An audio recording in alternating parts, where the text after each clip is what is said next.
నకిరికల్లు మండలం నరసింగపాడులో శ్రీ అన్నపూర్ణ సమేత కాశీ విశ్వేశ్వర స్వామి వారి ఆలయంలో మహాశివరాత్రి సందర్భంగా తెల్లవారుజాము నుంచే భక్తులు పాల్గొని కోనేటి స్నానం చేసి పొంగళ్ళు స్వామివారికి సమర్పించారు.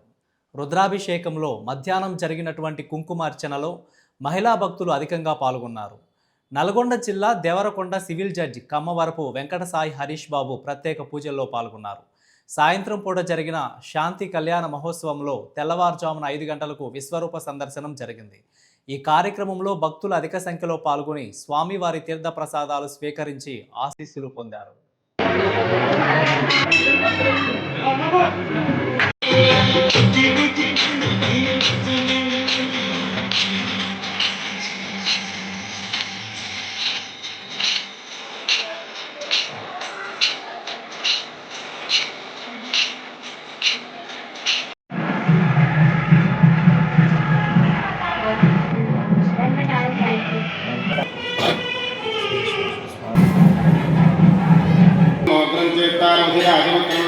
అగ్నిర్మన్యుమృతలతం పురస్తాదుద్ధో గోపా పరిపాహినస్వం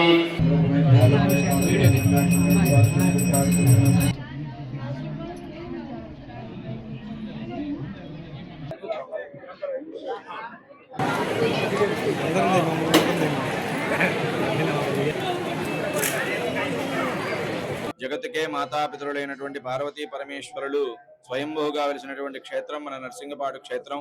మన క్షేత్రంలో శ్రీ విశ్వావసునామ సంవత్సర మహాశివరాత్రి ఉత్సవాలు అత్యంత వైభవంగా జరుపబడుతున్నాయి.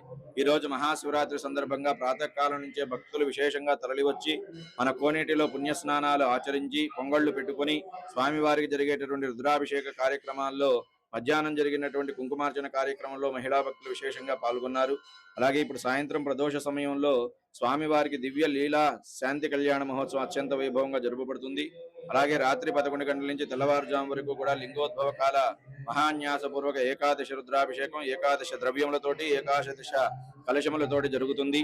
తెల్లవారుజామున 5 గంటలకి విశ్వరూప సందర్శనం జరుగుతుంది. కావున భక్తులందరూ కూడా ఈ యొక్క కార్యక్రమాల్లో పాల్గొని తరించగలరని ప్రార్థన. మహాశివరాత్రి శుభాకాంక్షలు.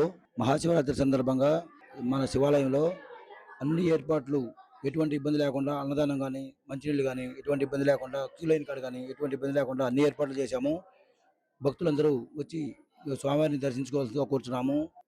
మహాన్యాసపూర్వక ఏకాదశి రుద్రాభిషేకాలు ఇవాళ స్పెషల్గా ఈ సంవత్సరం కోలాటాలు ఏర్పాటు చేశాము. 2 గంటలకి కుంకుమార్చన ఉంటుంది, 6 గంటలకి కళ్యాణం ఉంటుంది, స్వామివారి కళ్యాణం ఏర్పాటు చేశాము. అలాగే 8 గంటలకి కూచిపూడి నృత్య ప్రదర్శన ఈ సంవత్సరం స్పెషల్గా ఎప్పుడూ లేదు, ఈ సంవత్సరం స్పెషల్గా ఏర్పాటు చేశాము. అట్లాగే మధ్యాహ్నం భోజనాలు, నైట్ భోజనాలు కంటిన్యూగా జరుగుతూ ఉంటాయి భోజనాలు.